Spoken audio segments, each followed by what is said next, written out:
네, 아는 기자 하자 정치부 조아라 기자 나왔습니다. 자, 광복절 경축사, 기존에 보기 힘든 파격이라는 평가입니다. 네, 그렇습니다. 이 광복절이 일본으로부터 독립한 날이잖아요.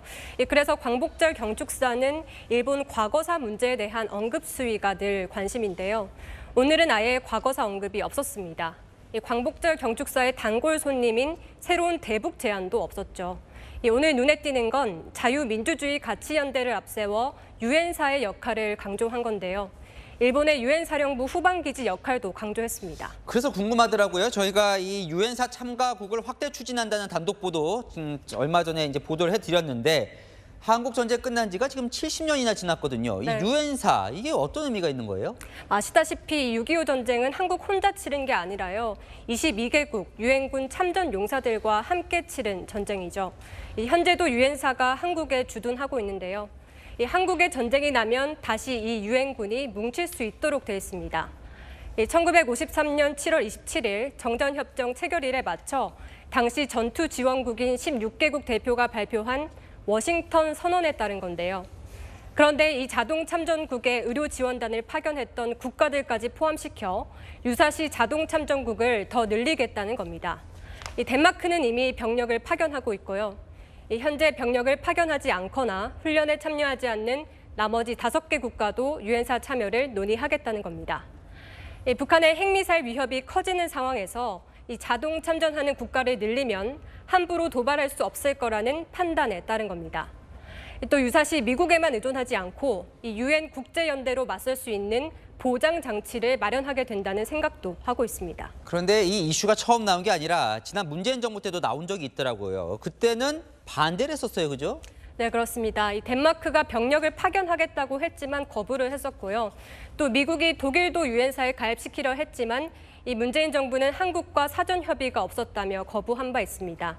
이 북한과의 관계 개선을 꾀하며 종전 선언을 추진하던 문재인 정부로서 이 유엔사 확대를 받아들이기 어려웠겠죠. 이 북한은 일관되게 유엔사 해체를 주장해 왔습니다. The UN command in South Korea should be dismantled at an early possible date in conformity with the development on the Korean Peninsula towards a détente and peace. The UN command in South Korea is a monster-like organization. 네, 이런 주장은 사실상 북한이 미군이 지휘하는 유엔사 해체를 통해서 이 주한미군 철수 주장에 명분을 쌓기 위한 것이란 분석도 나오고 있습니다. 괴물 같은 조직이다 이렇게 평가를 했군요. 네. 근데 지난 문 정권이 반대했던 이유 중 하나가 또 일본 때문이라면서요? 네, 그렇습니다. 이 문재인 정부의 한 주요 인사는 채널A에 이 유엔사 참여국을 확대할 경우 일본이 한반도 문제에 개입하려고 할 수 있다면서 반대 이유를 밝혔는데요. 일본 후방기지 7곳은 이 유사시 전력 제공국의 병력과 장비가 들어오는 통로로 활용되기 때문에 일본이 한반도 문제에 개입할 여지가 생긴다는 겁니다. 이 대통령실에 관련해서 제가 물어봤는데요.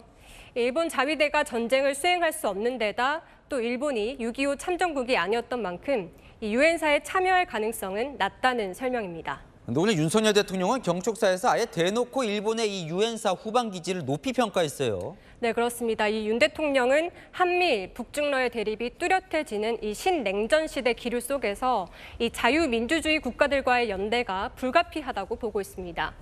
이 전 정권이 불편한 눈으로 바라봤던 일본의 유엔사 후방 기지도 오히려 적극 활용하겠다는 의지를 밝힌 셈이죠. 이틀 뒤 한미일 정상회의에서 이런 기조는 더 강해질 전망입니다. 다만 민주당과 문재인 정부 인사들이 반대하고 있어 이 유엔사 확대와 일본의 역할 확대는 향후 충돌이 예상됩니다. 네, 잘 들었습니다. 아는 기자 조아라 기자였습니다.